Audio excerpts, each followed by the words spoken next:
御嶽の森です。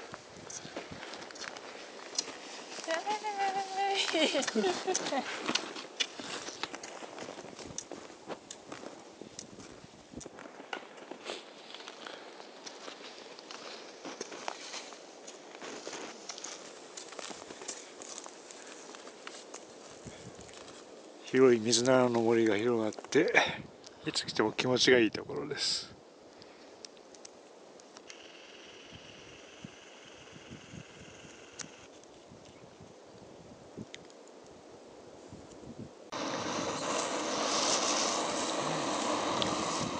泉宿池です。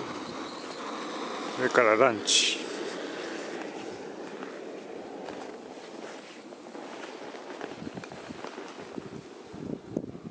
よく晴れてますね。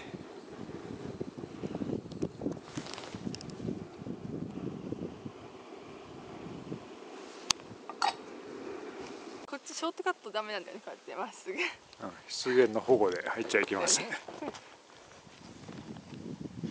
荒城ヶ原です。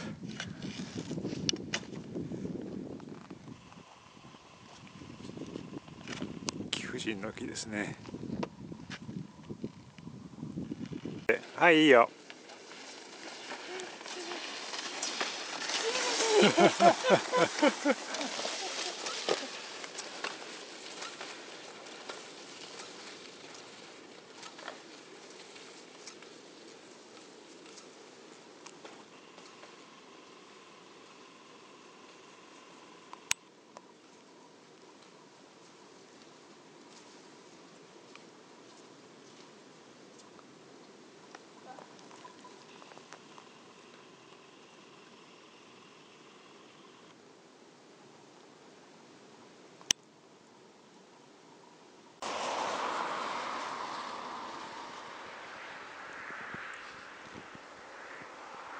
千条ヶ原です。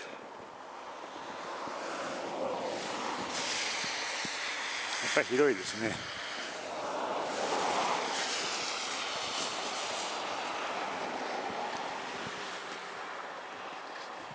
三岳、山王帽子、太郎山、